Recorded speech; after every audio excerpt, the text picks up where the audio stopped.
Welcome back to the Live to Grind podcast show. I'm Brennan C. Adams, and on today's show, we have Cherie, Aime, the founder of Live Big, Be Happy, and someone that I am just honored to know and be able to collaborate with, and somebody that's doing some big things in the industry and with everything with their brand today. So, Cherie, how you doing? I am doing awesome. Hey, everybody. Hey, we've been connected here for about, 6-8 months, and you've grown more and more, and your story is one and I'm excited to jump into your story. And this is, I think, one good point to see how you literally lost it all and came back bigger than ever. So to let the audience know, Cherie, can you just go back in time? First, where you got started as an entrepreneur, your first entrepreneur endeavor, and where it led to you and your life experience, and we'll jump into things from there. Yeah, sure. So I started off actually as a programmer. So I was a computer programmer. How old? I was in my early 20s. So it was very shortly after college, after graduating from Where'd you graduate? Wesleyan University. And what was your degree? Connecticut. History. History? Out of all that history? Really? Yeah. Isn't that crazy? I love it. Yeah. It's so funny. I was like, oh yeah, I'm going to be a lawyer. Yeah. And it was kind of funny. It's a liberal arts school. So it really was like, are you going to major in government or English or history? It was kind of like, what do I enjoy doing? And I figured so many people that I hung out with were either, going into law or into investment banking. Yeah. That was like the two big things at the time. And I kind of graduated and was like, well, I don't really think I want to do either one of those. And so I kind of took some time to really figure out, what did I want to do? And I ended up getting this job. It's such a funny story, but I ended up landing one of the top interviews with AIG at the time, and on a trading floor. And anybody that knows me is like, you on a trading floor? I mean, it's insane. Like, the guys are just like standing on tables, like swearing their heads off. I don't even know if they still do that, but it was insane. Yeah. And I was just like, what have I gotten myself into? And it was a great opportunity, but I was like, this isn't for me. And, I was fortunate enough to graduate at a time where the economy was booming. There was just jobs everywhere. So somebody with my degree then, it mattered a lot, and so I was able to really land any job I wanted. So it was a great time for me to just figure out what I wanted to do. And just one day I started experimenting with graphic design. I had always been an artist, and I thought, well, what if I just tried to get my design on the computer? And in that process, I somehow learned, I took 2 days of HTML and fell in love with it. And it ended up being, I ended up going right into programming. And I got my start with a startup tech firm at the time, and we exploded. So I literally rode, it was the early 2000s, and I rode the big bubble of, when really tech started taking off and dominating, the marketplace. Did you start working for them? Did you work for them and then you joined the company? Yeah. So I worked for them. They hired. It was growing so fast that, really, if you had an interest, they were just like, come on board. It was total startup mode. And, you had your employee number. I think I was employee 86 or something like that. And, we grew up to, 300 and something. I mean, within a year. I mean, it just exploded. So I really had a lot of that startup mentality under my belt. And I stayed with that. I lasted even throughout the bubble burst. And, I eventually was able to become one of the top programmers. I was totally self-taught, taught myself everything, and became one of the top lead tech developers around, and was able to travel all over the country and just live in different places. I lived in Texas, Austin, Texas. I worked for Microsoft for a little bit in Washington State. And I just was like living this life in my 20s, like making, 150,000. Like, I'm just thinking like, this is life. Like, this is just what you do. Yeah. And then I hit this point where I was like, but what's next? Everything had kind of come so fast. And I was like, well, I kind of want to get married. I want to meet somebody. Yeah. And I thought the only thing to do was to settle down. Like it wasn't like how we are now with social media, where you can meet different entrepreneurs. I can meet people like you. And so you're just on your own making 150,000, not knowing what the heck you're doing, Yeah. You're just having fun. And I thought settling down meant I had to go back to a 9 to 5, get in health insurance, through a company. I thought that's what I had to do. And I did that for a little while and really that's when I ended up in advertising. So I was able to use all my tech skills in the tech department this is when digital marketing really started to explode in the advertising space. What year was this? This was like 2003 to 2006, maybe. Yep. Okay. So I literally worked for like a top advertising firm. I mean, I was working on multi-million-dollar projects, and I'm very interesting. Like I have a lot of different talents, and I actually positioned myself at this job to be both a project manager when I felt like it. And then when I got tired of that, I could go back to the tech team and be like a lead tech developer. So that's actually how somebody like me that was very like, I'm like you, like I need to go, go, go. Yeah. So it's very easy for me to get bored on jobs. So I do better when I get to play different roles, and they recognize that with me, and they saw me as such a value that I could just go to them and be like, I don't want to be on the tech team right now. Like, can I go back to, project management? So I learned basically all these roles from account management, project management, coding, back end, leading. I had 14 teams at one time. I mean, it was so startup mode, even though it was in advertising, because it was the digital space. It felt like a startup company again, which I loved. And, we stay up till 3 a.m. coding, and, it's just bizarre, but that's what you do in your 20s. Exactly. That's the time to do it. And I just absorbed all this knowledge, and eventually was able to walk away and actually start my own tech firm. So what did you learn from working in that startup community, and as they were scaling before you leaped in to do your own thing? What did you learn working in that company? Like your big takeaways that people can learn from? Yeah. A biggest takeaway is I learned, number one, for myself, how fast I could go from being not skilled at all at programming to within 3 months, I became their top programmer. Wow. Literally. And they never knew I couldn't code. The first day I was hired, I came in, I had a massive panic attack. I realized I was hired for a job that I couldn't do. So I got a whole stack of books on how to program, how to code. And my assignment came in, my first, I don't know how much money this site was. I had no idea how to code it. No idea, Brandon. And I literally, I couldn't even make a table. Okay, this is what I mean. I had no idea how to code. I thought I did. I just didn't. Because like I said, it only took 2 days of HTML. So, and this was, again, you guys, just for reference, this is before WordPress and, all these sites that basically do it for you. And so I took all these books with me every 10 minutes to the bathroom, and that's how I learned to code. So number one, I learned that with enough pressure, if I had the choice, do I tell them I can't do this job and quit, or do I stick it out and somehow come up with a miracle? And I decided to stick it out. So that taught me the power of resilience. I mean, not only did I learn to code, but within 3 months, they were handing every site to me, even though there was a whole team, because not only could I do them, but I did them well. My code was clean.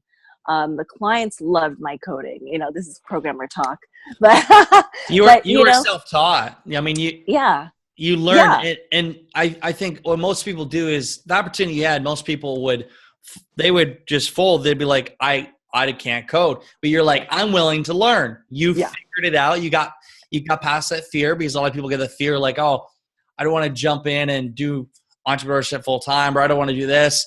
You're like, you know what? I'll just do it. You conquered that fear, and because of it, you were rewarded in big ways. Oh, yeah. And that confidence really taught me that when I don't know how to do something, that's when I need to go all in and figure it out, because it's the fear that's just blocking you. Mm-hmm. And that when you get a result like that, that's when you then have more confidence, more courage to then go to the next obstacle. And really, like, success, entrepreneurship, any of this stuff is just a series of, failing, overcoming one little obstacle that was in your way, and jumping to the next one. That's all it is. So what was your transition like then for you, going from working in the company to starting your own business? So the transition for me, thankfully, was it was smooth, and it was insane. Yeah. It was smooth in the sense that I had prepped myself. I used working at that company I knew I wouldn't last forever, because I knew I had entrepreneurship in my blood. And keep in mind, I had already been an entrepreneur. So yeah. I came back just because I thought that's what I needed to do, was settle.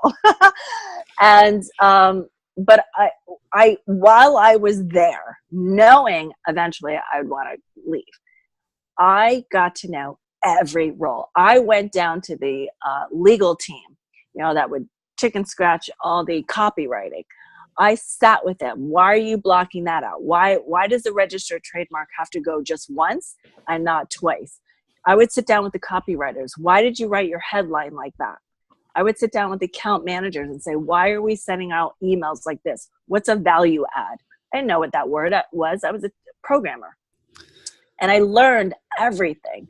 So that made the transition not only so smooth for me in implementing a company where I now needed to run all the different departments, but it allowed me to network so that when I had issues on my own, alone, running a business, I could call up people. If I needed a job done, very quickly for a client, or, I had people I could trust. I had designers I could trust. They could recommend other designers that they knew. So it set me up to actually launch my business with already massive clients. So within the first 3 months, I actually made my first 6-figure client. Wow. And I had 12 additional clients. So were they from past work in the past company? Like some people they end up coming and joining you, working with you? Some people, a lot of times in advertising, we do freelance work. So some people did some freelance jobs for me, but a lot of times they would have friends. And then for the clients, so many of us also, advertising is constantly jumping around, similar to entrepreneurship. So if you maintain those friendships, when they move to go to another company, or they leave to start their own firm, they'll have, right, they go to you because I'm the tech person and maybe they're the designer. So it was a lot of the networking really created my business as well. Friendships and relationships are very important, because people will buy from people. If they like you and trust you, they will go to you. Yeah, absolutely. And one thing to note is, with all that instant success within the first 3 months, I never, during the time of running my business, had to ever market. Never. When I finally started building this brand, 2 years ago, I was like, what the heck?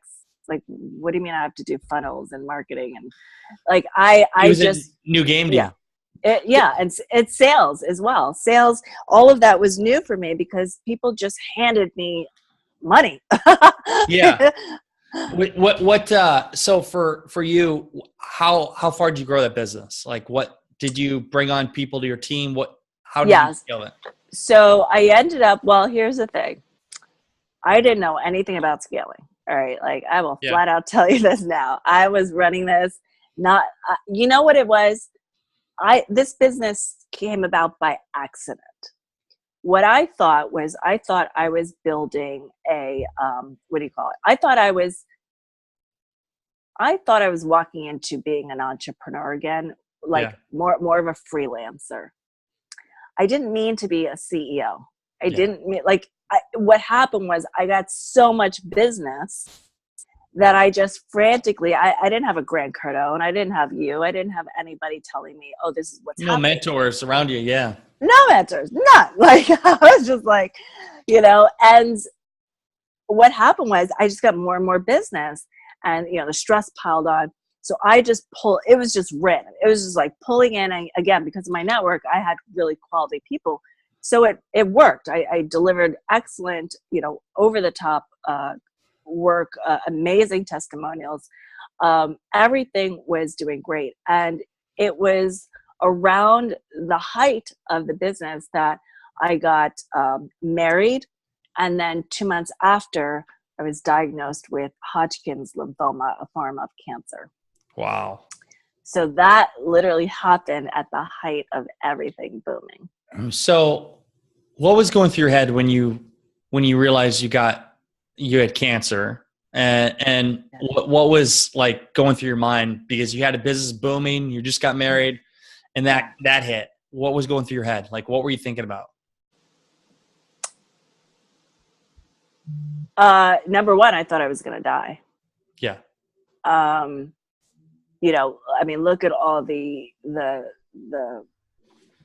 what society talks about with cancer, and how it's stigmatized, and how it's, this is one of my missions, is to really bring a little bit more awareness and kindness to the topic of disease and even cancer. But we're so brainwashed to think that it's a death sentence. And while, for some, it ends up where they don't survive.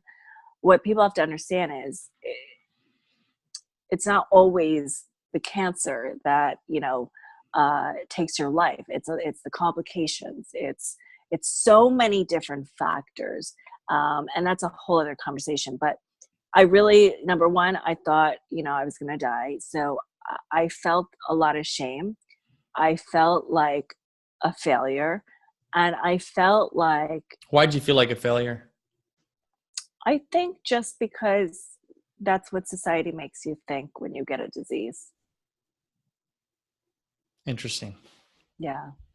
It's really, it's a tough situation to be in when you're finally diagnosed with something that's chronic, that's life-threatening. It's a different ball game.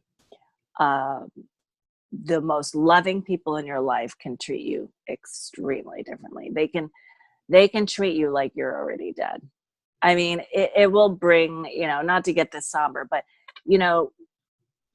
I learned a lot during those years that I was sick. A lot about relationships, a lot about people, a lot about how to actually pinpoint who the people are that have the strength, the mindset to be able to handle when things like that happen in life. So what are the things that people have the strengths to be able to handle that in life? Like, what are the things they need to have? Usually they're people that are very, they're very open-minded. They have very similar qualities to entrepreneurs. Entrepreneurs that really are successful and get out there and are go-getters. It's a different level of mindset. It's a mindset of staying positive. It's a mindset of understanding your energy, that if you are around somebody that's been diagnosed, for you to sit there and mope around helps nobody. It's the same with business. If somebody that's an entrepreneur has a bad day, you're not going to sink down to that level. You're going to walk in there with the power, the motivation, the inspiration to get them back up, because we all have those days, and the successful entrepreneurs know how to do that.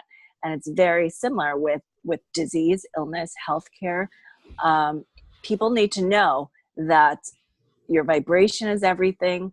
the way you treat people is everything. The way you ignore somebody because they're in a wheelchair, that says something. And by studying people, I think during the years that I was sick, I do that now. I do that now in entrepreneurship. And, you know, I talk a lot about networking and how I identify who the key people are that I want to actually go after and network and get them to notice me, because I will meet them. It's the same level of observance that I use when I'm looking for quality people in my life, even just as friends. Yeah, because it made a big difference. And that was a big trauma that I had to go through for the years I was fighting for my life. That's a powerful thing to have, you know, being able to read people and see what energy, like if they have it, if they can handle, you know what I mean? And I always say, if I'm in a room with somebody and I look at them and they tell me what they're going to do, I can look in their eyes and see like if they got it or not. If they got that eye of the tiger, if they can make it happen or not. Yeah.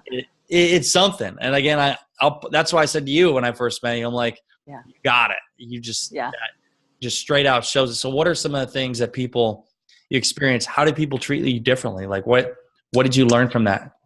I just learned that, you know what I learned? I learned that the friendships that I had for 20 years, 20 plus years, although they were comfortable, they were not healthy friendships. And I had to actually stop and think, why were they not healthy? Why was I always disappointed by these relationships? And I realized what it was they themselves had very unhealthy relationships. And I would ask myself, what is it that successful people or people that don't have a lot of drama? Because I was surrounded by a lot of drama my whole life. Yeah. And I finally, after I got sick, I was like, I gotta get this. I gotta understand this.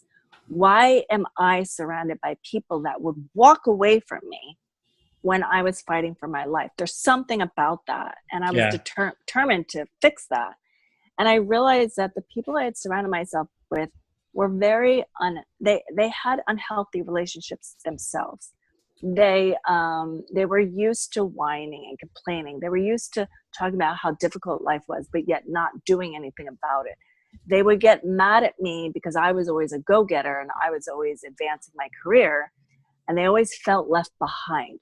So my whole life, it was always this balance of, I want to go for success, but everybody around me hates me when I'm successful. So it was this mixed message, you know? People, you know, it's interesting you say that, because sometimes in life you reevaluate friendships, and and this may sound wrong for the wrong people, are they bringing value to your life? In a true relationship, you should both bring value to each other. You know, husband, wife, boyfriend, girlfriend, business, always be adding value and putting in the work. And some people, for a relationship, there might be somebody that puts in so much. Let's say a girl is putting so much energy into a relationship and doing everything for the man, but the man gives little to nothing in return, not giving at least equal or more to the relationship to add to it, and that which results in being unhappy, and then it's a domino effect. And it should be, I saw this post somewhere where it showed a guy and a girl, and where how a relationship should be is each person thinks that they're the lucky one that has the situation they do. You know what I mean? Totally. Yeah. Totally. But again, for business too, and in friendships, I've seen where people that are around you, even growing up, sometimes family, they have this mindset and negativity that they think they want to mourn for you, or they want to do things like to try to help you, but really it's not helping you. Right. And being positive, I like, because the entrepreneur mindset to attack any disease, survive cancer. And I always, again, I haven't had any medical issues, Cherie, but I can tell you, if I ever in my lifetime got cancer or anything else, I could tell you I would be the mindset of anything's possible. Nothing will kill me. And I believe just having that mindset and that energy alone for anyone, again, I haven't been through the shit that people go through, chemo and all that, but if you have that mindset, that'll push you through and give you a better chance of living. Yeah.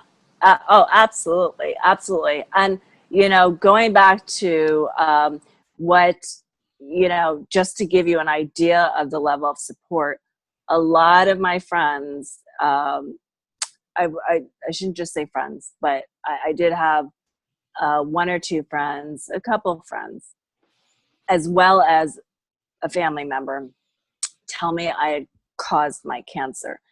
Now, Caused your cancer? Well, this is something that's very prevalent in holistic, in like holistic type healthcare. A lot of people, I get where they're coming from, but they don't know how to communicate a correct message in order for somebody to heal from disease. You do not know, and you cannot possibly know why somebody else got sick. Period. Yeah. There's no possible way. But what society will do, and I get it, I still get it now. If I write a post on my Facebook and I say, when I had cancer, the first question people say, what were you eating? Or like, meanwhile, I was like the healthiest person you ever met. I mean, everybody called me Dr. Cher my whole life, Dr. Cher. So when somebody like Dr. Cher got cancer, it was like, oh my God, like it just freaked everybody out. And I think to deal with it, they had to make me wrong for it. Do you know what I'm saying? They had to put it in its place. To justify for themselves. To justify. Yeah, it's not logical, but neither is a lot of people that go after entrepreneurship, and they could be 2 inches away from the next huge bang for their business, and they fold everything in just because of the first little obstacle, right? You just got to push through the obstacles. So you've been through, I was going to say hell and back, but you haven't been to heaven and back. Heaven and back. So, okay, what happened? So your business, you ended up getting closer. Tell me what happened from you figuring out you had cancer. What happened next? Yeah. So I immediately underwent, after, because of the people around me, I tried to not do cancer, but with Hodgkin's lymphoma, and what people need to know, especially not all cancers are the same. And my cancer, specifically Hodgkin's lymphoma, was like 98.9% curable. So, people are like, I don't know, you shouldn't be doing that the chemo stuff. So I had to make the decision that I was going to go all in. And there's something very, again, similar to business. There's so many similarities, but you have to have that mindset that once you make that decision, you go all in. And like you said, I attacked this treatment with the mindset of like a beast. Like I was going to win this. We are going to go through this. We're going to take it step by step, day by day, and handle whatever comes up. I underwent 6 months of this treatment. It was 4 different chemotherapies. It was the worst thing I had ever experienced up till that point. And I made it through,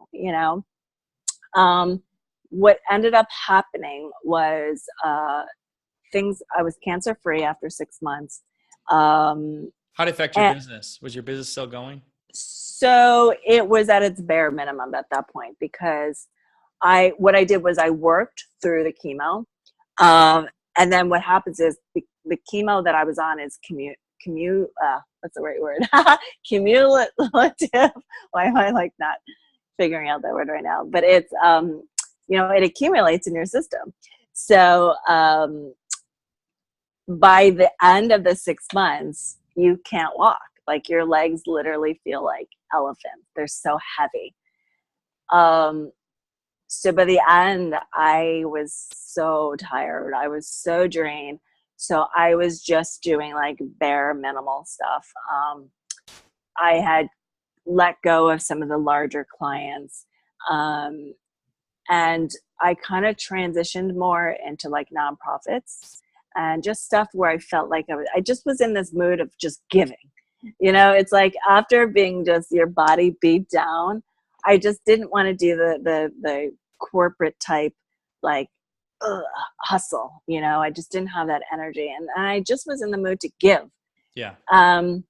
So I did that for a while, and I did like website and social media and stuff for some nonprofits, and just felt good about myself again, you know, getting that confidence back, and really fueling my body with lots of, you know, fresh fruits and vegetables, and rebuilding my business again, attacking it in full beast mode. Like, we finished the chemo. Okay, I don't feel well, but let's have a plan of attack. Let's get me better, right?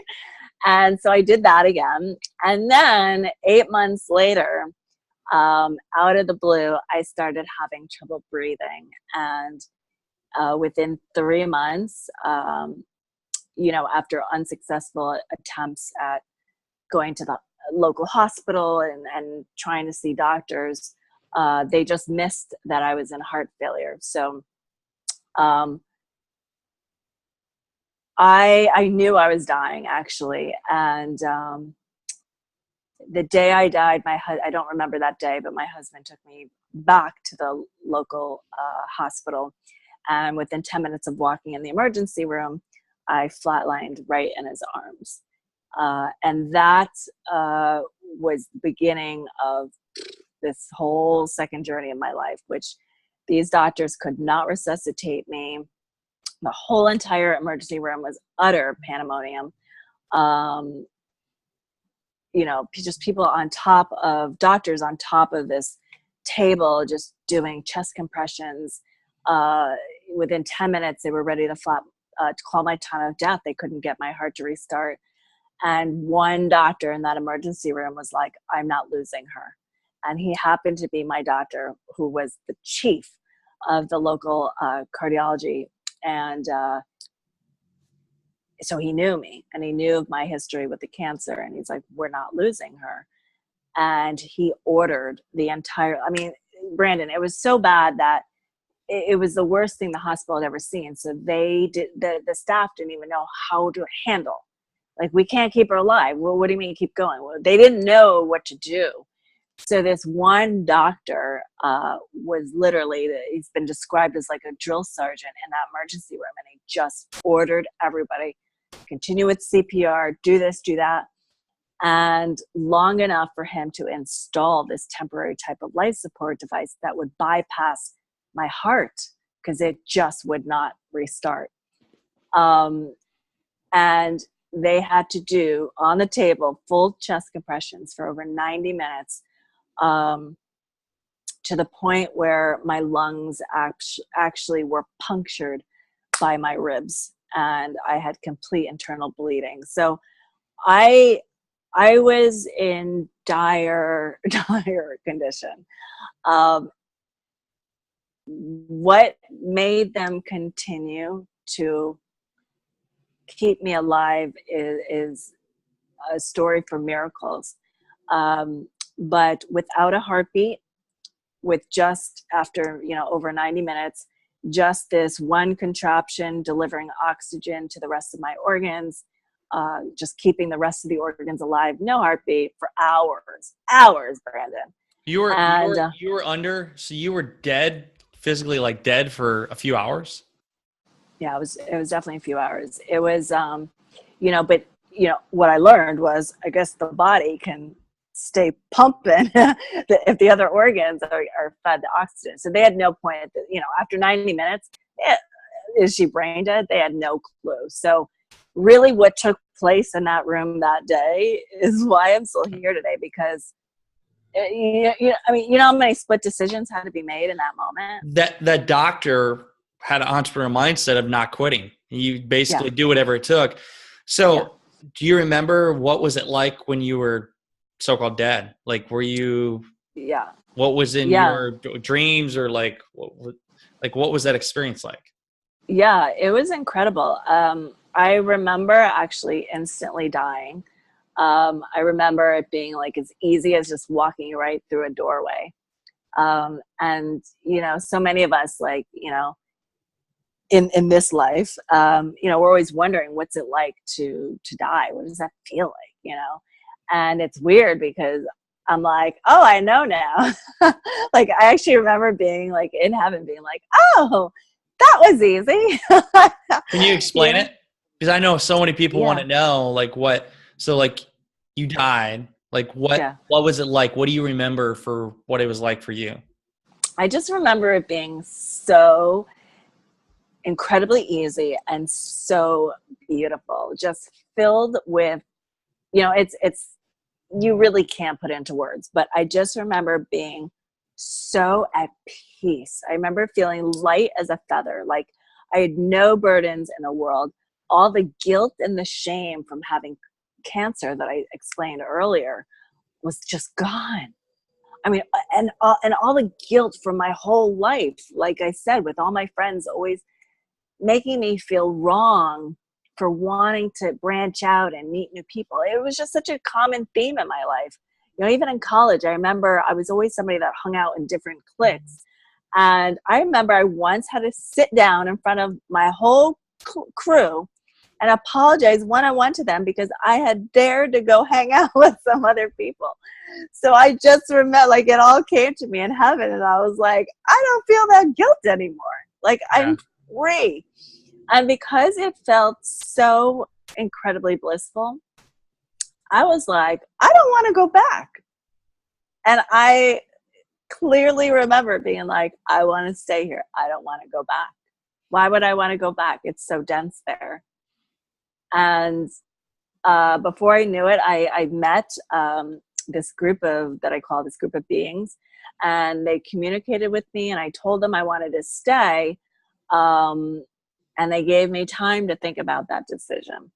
And that's when they took me on this whole lifetime review, and I ended up changing my mind and decided that I did want to come back. And then I experienced this whole period of where my body was given time, like in this very heavenly space, to heal. And they said, you know, I said, what am I waiting for? It felt like forever.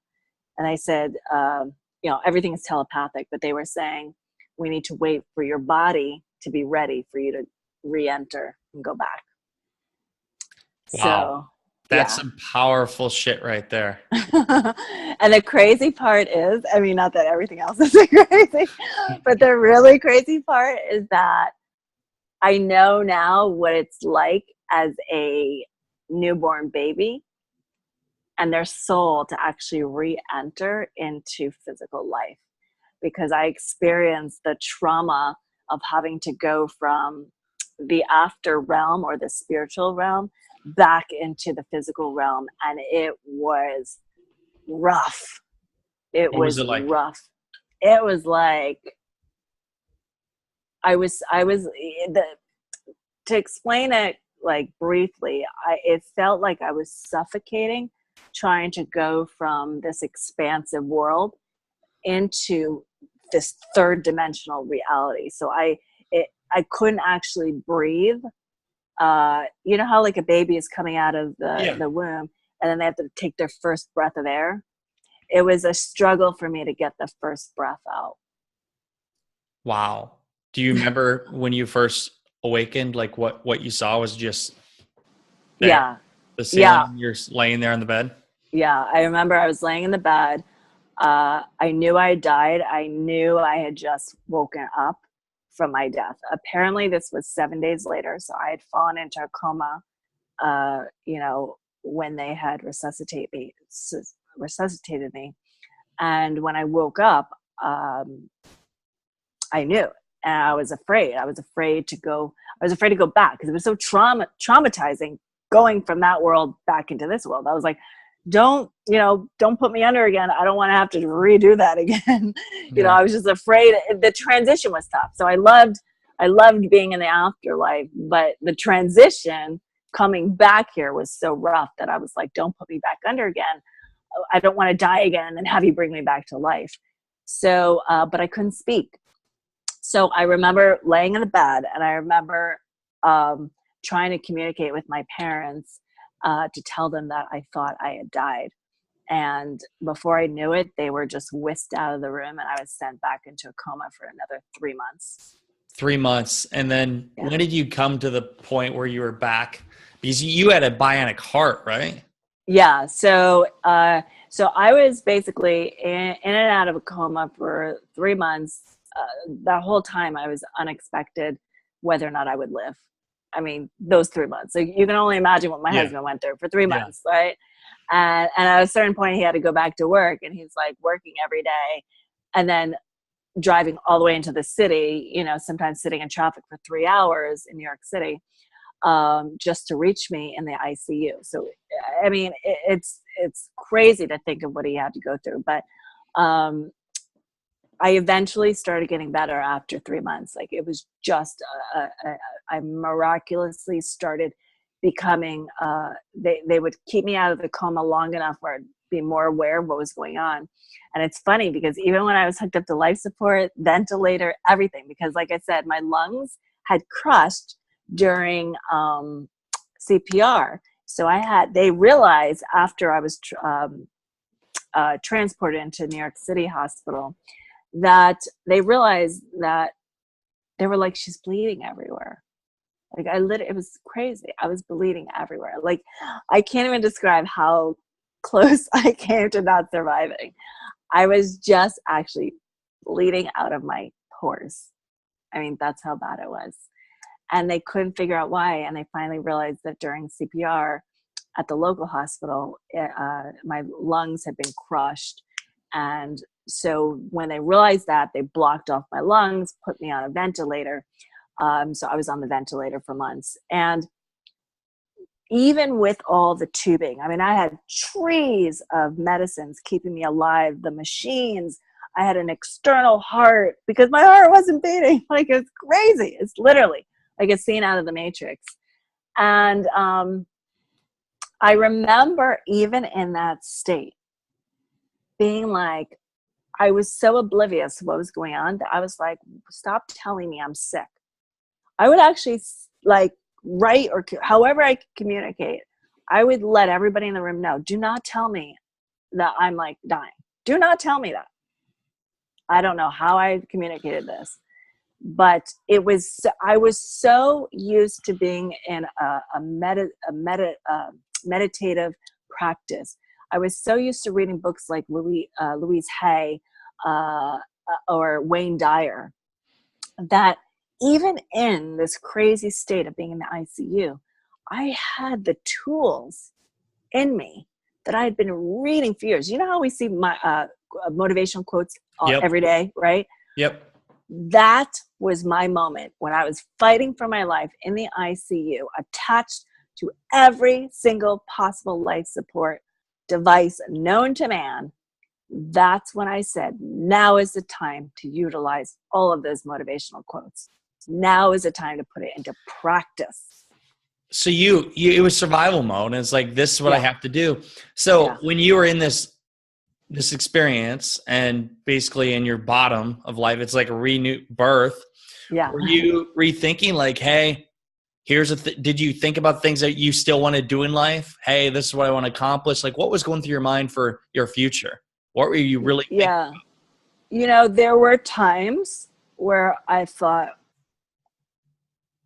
wow, like Brandon, I can't even describe to you how incomprehensible it is when something like that happens to you. And you're like, 1 minute you were just like, I thought I was in a car crash when I first woke up. I did not know.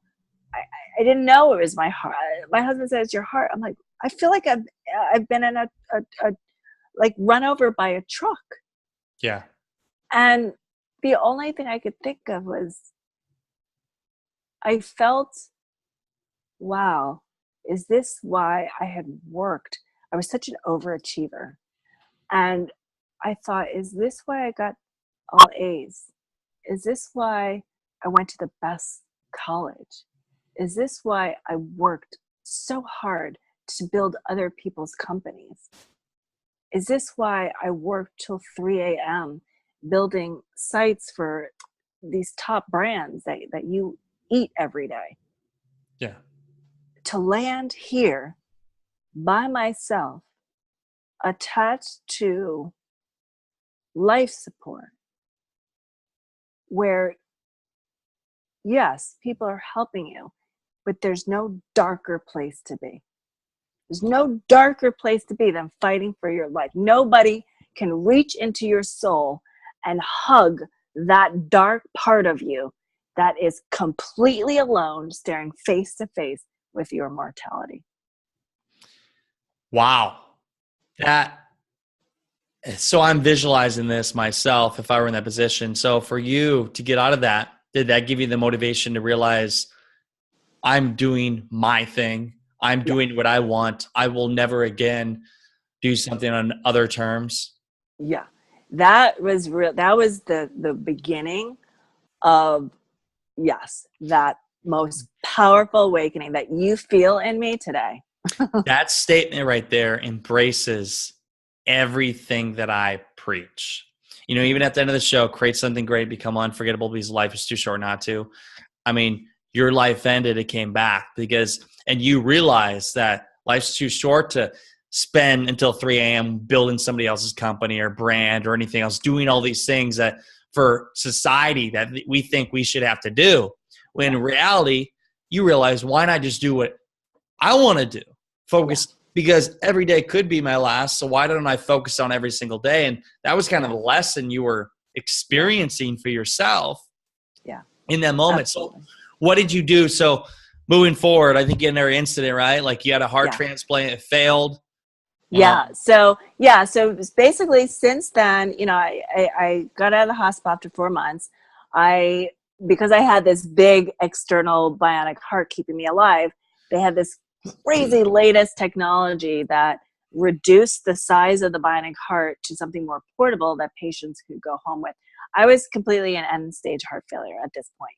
So even though my mind wasn't wrapped around the fact that I needed a heart transplant, they kind of like, you know, I didn't really know, you know, it was like staying alive. My role was, I need to stay alive for another 5 seconds. Like, granted, like that was my life. Another 5 to 10 seconds. Okay, I'm still alive. Like that was my life for the next 5 years. So during those 5 years, I went home on this portable device. It's called a left ventricular assist device called an LVAD. And it was just the latest. I was a pioneer patient. It was the latest upgrade of this machine that was smaller, more portable, and really allowing patients to get back to not only living their life and being with their family at home in the comfort of your own home, but being able to get back to somewhat normal activities where you could actually rebuild your body and your health while waiting for a transplant. So there's 2 options. You can either stay on this for the rest of your life. So sometimes older patients or people that have chosen not to get a heart transplant will just stay on it. You know, I know plenty of young people that decided just to stay on it. And it just means you have to get it reimplanted every few years. So I was eligible for a heart transplant. So because I had the cancer, and because when you have a heart transplant, you're on a lot of immunosuppressant drugs. So they're going to suppress your immune system. They want enough years between you're being cancer-free and having, you know, these drugs in you.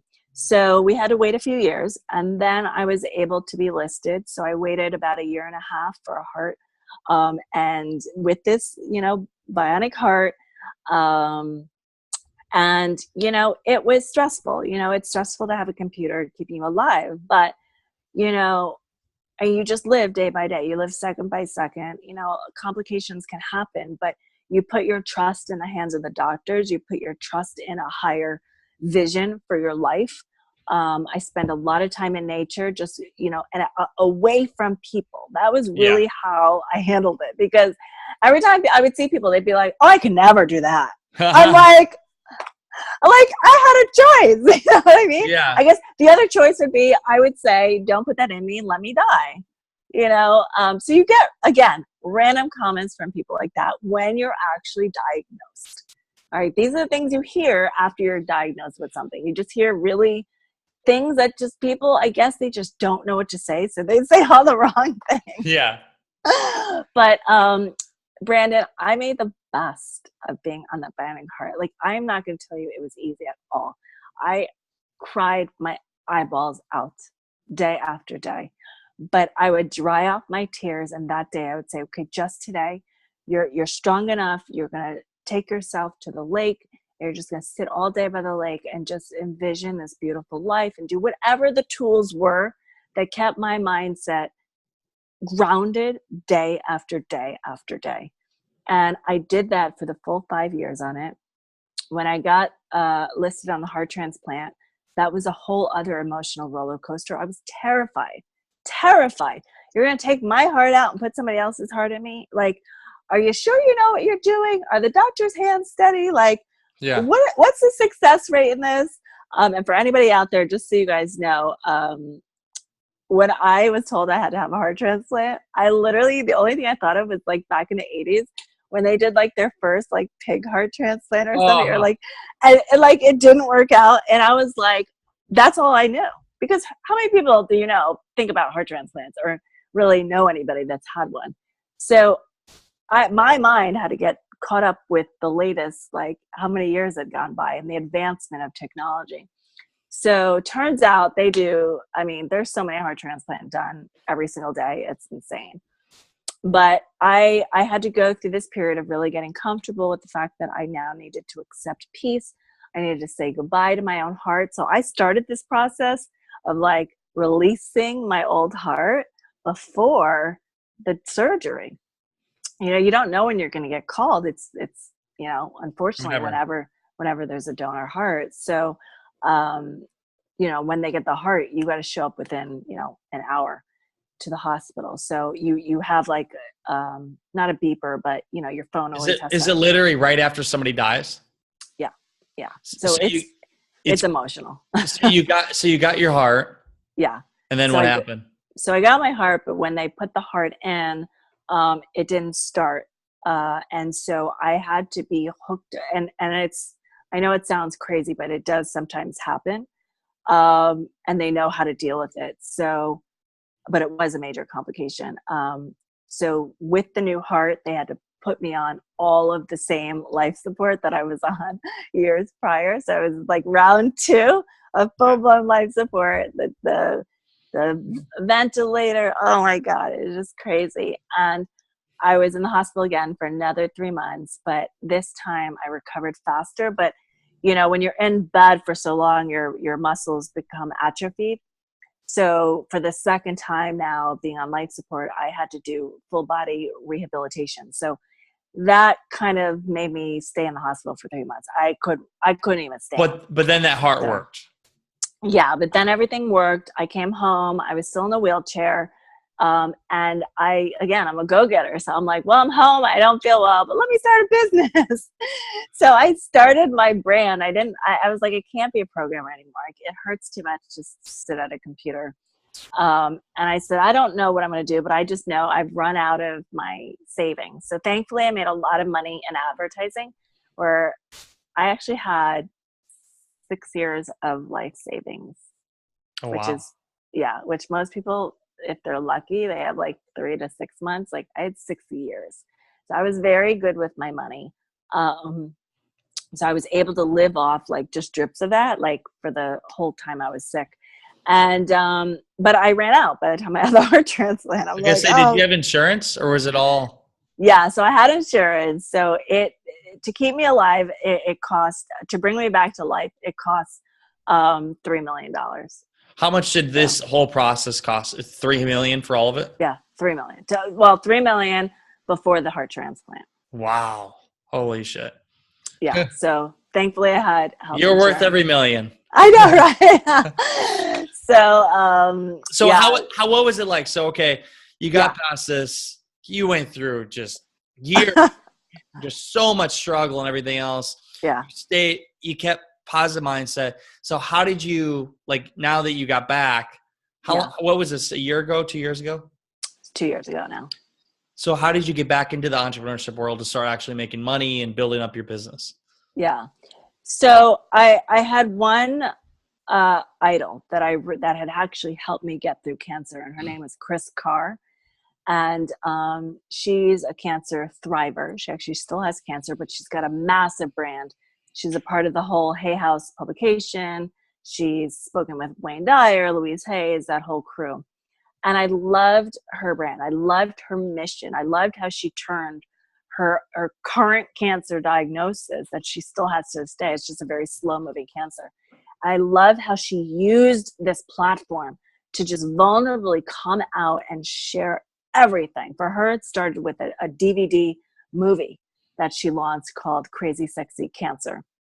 And it just, from that footage of what she went through, you know, for so many cancer patients, it was everything.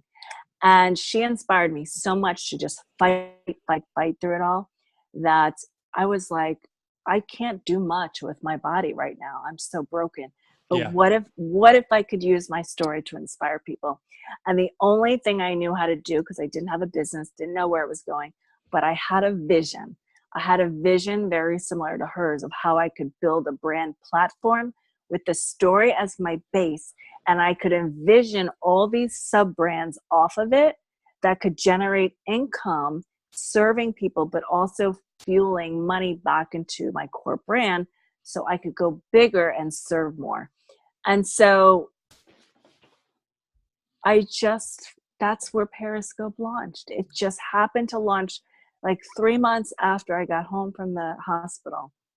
And I was still in a wheelchair. I was still bedridden, couldn't walk, but I hit press play, you know, start record, and in my pajamas with no makeup, I got on there, and I would dry my tears right before, because I was terrified of cameras. I was very shy, like Brandon. I would pass out if I was ever on camera. I didn't even like taking pictures of me. I didn't like anyone taking pictures of me. So this was my history. And I had to overcome the biggest fear, which was being vulnerable on live camera. And you overcame it. And I overcame it. And that was the launch of my brand. And what did you sell? So I ended up, what I did was I just gave value. I showed up three times a day, Brandon, not feeling well. And actually the doses of my heart transplant medicines were so high, like the immunosuppressant drugs were so high, and I was on so many drugs that it's going to sound gross, but just to show you what I pushed through, I would be throwing up in between live streams. Oh, yeah. So I did 3 a day, and I would be throwing up and crying between them. But I would come on and I would give my all. And I just found that people were so loving. They were so supportive. They didn't care what I looked like. Like, I have my scar. I still have my scar from one of the times when I was on the trach for the life support. You know, so many things. There were women on there with makeup and jewelry, and here I was in my pajamas, you know, and it was scary. But I stuck with it. And around the same time, I found Grant Cardone, New York Times #1 best-selling author, and, you know, sales, you know, guru of all times. And he gave me the support every day in my ear. He was all over live streaming on every platform. Mm-hmm. And just having him in my ear. One thing I want to say that I did around this time, this is the key of what helped me go forward. Once I was no longer on the bionic heart, once I had my heart transplant, even though I was in a wheelchair, couldn't walk, couldn't even put a fork to my mouth. I couldn't find my mouth. I couldn't hold a fork. There was no muscle. All right. I had to learn everything all over again. I had to train my hands how to close. In that vulnerable state, I heard Grant Cardone say, no negativity. And he was so with full-on conviction. I don't care who it is. I don't care if they're blood. I don't care whatever. You need to remove all negativity. And that his voice, the reason Grant is so important to me, his voice, his presence, his energy, literally And this is for anybody that wonders if you could be spiritual, if you could be loving, and still follow Greg Cardone, because he's got a presence. He's awesome, yeah. Right? He's awesome. Like, I just love him. And the reason I love him is because his energy absolutely, without a doubt, resonates the exact vibration that was in heaven. That is amazing. Right? Oh, like, yeah. Like, without a doubt. And when I heard him speak, I was like, this is it. He's here. He's going to guide me to the top.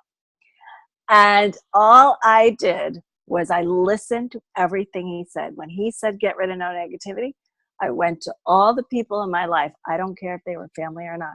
I said, I'm going to heal my body. I feel broken. I feel vulnerable. I'm in a ton of pain. I'm going to create another miracle besides the miracle that I'm still alive. I need another miracle to survive this new heart beating inside me, which, by the way, the first few months, you're like, oh my God, what's this beating inside me? Like, you need time to merge with your new organ. So trust me, I was full body uncomfortable. And I went up to each and every one of them knowing I needed them. I needed somebody to cook for me. I needed somebody to put food in my mouth, Brandon. I needed somebody to help me get dressed. I needed somebody to hold me up by the sink when I brushed my teeth. That was a condition that I found Grant in. And I just knew that if I trusted his vibration in my ear, because it matched the frequency of heaven, I knew anything was possible. I knew I could create anything because that's what I learned in heaven. So this is powerful, and everything, I mean, anything is possible. Like, this, the whole thing of this show, anything's possible, really tells you should go after whatever you want in life. Yeah. So today, you've come so far. So now today, what are you doing? Yeah. What is your vision for the future of your life? Yeah. My vision is like, it's so powerful. I mean, I want to impact 1 billion people around this planet. Like, I want my message out there. I want 1 billion people to know my story and how you can literally go from death, from crossing over, from going through being beat down over and over again, disappointment. You know, when I was on the bionic heart, I was like, it was so difficult. I was like, why was I saved? This is the mindset I had to come to terms with. Why was I saved, Brandon? And through all of that, it was a journey of getting back to myself. It was a journey of going within the darkness, not being afraid of the darkness, not being afraid of being alone, and knowing that I was worthy no matter how broken I was, no matter wheelchair or not. I didn't know if I was ever going to get a heart transplant. I didn't know. Along the journey, you don't know, because they have to do tests. They have to prove you. You don't know. And every single moment, I had to trust that I am worthy, whole and complete, exactly as I am, with these scars in me. You know, the other women I'm around don't have this scar. They don't have the scars on my stomach that kept me alive, or the big scar across my chest for my heart transplant. But I'm still worthy. And I know it. And I'm going to show the world that I'm worthy, and I'm going to show them that they are worthy too. So my big mission is to get out there however I can, connecting with as many awesome people that are aligned with a similar vision to make a big impact on the world, and get that message out. You know, I don't know exactly what it all looks like. It could look like a show. It could look like, you know, more articles on influenza. It could look like, you know what I'm saying? Like, I don't even have to know what it looks like. I just have to know that's my vision. Well, you're already doing it. Go on the show, because we're going to share this message like far and wide, like all over. It's a great story. I'm looking, like I told you, like, we were going to have this for 35 minutes, but we like went out. I just had to listen. I already texted like, hey, we're going to delay our meeting. Oh my God. But I had to, because this is so good. And it's so true. But out of all this that happened, Cherie, what biggest thing you can take, if you were to sum it up to 1 or 2 things out of everything you've been through, what can you share with the world that can help them through any obstacle that they have right now or anything to get through it? Yeah. Or just advice to have success in life? Yeah, absolutely. My biggest advice is to do the work so that you can start to understand that no matter what circumstance you are surrounding you, no matter who is in your life, no matter who is mistreating you, no matter what type of job you have, maybe you don't have a job, maybe you lost all your money, no matter what, maybe you're diagnosed with a disease, maybe you're fighting for your life right now, like so many of the patients that I'm set out to work with at my hospital and other hospitals.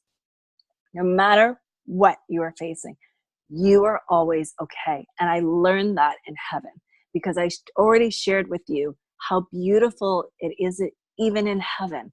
And that's why I don't fear anymore. It's not a bad thing that I crossed over. It's not a bad thing when our loved ones pass on. It's a transition. And we need to learn to not fear the end, because when we fear so much that end, we become afraid, we become stagnant, and we don't truly live. And the biggest thing I learned is, honestly, I don't even know if I'm going to live another 20 minutes still. And neither do you. And that's the reality. The reality is you have no idea how long you're going to live. So you might as well stop worrying about what everybody else thinks. Stop allowing yourself to be beaten by other people. Stand your ground, own your worth, step into your power, and follow what brings you joy and passion, because that is what I did, and that is what's leading me to my greatest, most expansive life. You are no different from the moon, the sun, the stars, the planets. You're no different. We're all cosmic creation. We're all powerful. And I want you all to just step into that and know that you can shine as bright as a shining star in the sky. That is powerful. Use those, your last 20 minutes, every 20 minutes increments, as if it were your last. And, Cherie, this whole show embraces like the whole focus and why I created this show. It started University of Young Entrepreneurs, now Live to Grind, to interview successful entrepreneurs, but also to say this: life is so short. Yeah. You could die tomorrow. You don't know. Yeah. And like that moment you said earlier when you were in bed and you realized 3 a.m., I was working for somebody else. I was going and getting the grades. I was doing it all for other reasons, but not for me, not what I wasn't living truly to myself. And that's one thing I've experienced in my life too, not truly living to myself. And if you knew that you were going to die tomorrow, would you change it? And you did die, and you had the opportunity to change it. Now you're doing it. So you can be that voice to share with others, hey, I've died. I've come back to life. I've experienced this. Yeah. And I know what is true in life, what really makes you happy. Just go and do what you want. If you're at a 9-to-5 job right now and you don't like what you do, then get out. Simple as that. If you're in a relationship you don't want to be in right now, get out. Like, just know that life is short and no time is granted. Every minute could be your last, and live it to the fullest. And as an entrepreneur, as a bit, whatever you do. And Cherie, thank you so much. Like this thank show, you. like I'm just honored to be able to interview you for this journey in life. How many people could say they can interview somebody that's died and came back to life, but the entrepreneur in itself, like an entrepreneur. And the best part is the entrepreneur mindset to defeat death. And that's what you've had. Yeah. You defeated so many things. And you ever need anything, I'm a phone call away. I'm a text and message. You're going to get to your billing, because obviously that's my goal too. So we'll get there together. We'll collaborate and help each other. Cherie, where can people find you? If they want to they want to have you speak, if they want to ever work with you or see any of your content, where can they find you? Yeah, absolutely. So the best place to go is, and you can even see some of my other interviews as well, or if you want to contact me for any speaking engagements, is to go to my website, which is CherieAime.com. That's CherieAimee.com. And if you'd like to interact with me daily, I am all over Twitter. So you can find me at XO Cherie Aime. I love it. I love it. Any last words? You know, the biggest thing I really want to say is that what I took out of working for all those other people and coming back out of, you know, death, it was not just the fact that I had given so much time to those other companies. The biggest thing I kept saying over and over again in my mind, you just made me remember, was I have nothing to show for it. I had nothing to show because I had given all of my time to producing stuff for other people, and I had nothing to leave behind. So make your legacy in the world, whatever that means to you, and leave something behind, because the world needs you. The world needs you. Leave your legacy. Your story needs to be told. Everybody's story needs to be told. So tell it to the world. Yeah. Thank you. And as I end on this note, which embraces everything about this show, for all of you listening, you need to go out there to create something great and become unforgettable, because life is too short not to. I'm Brendan T. Adams. Have a great day, everyone.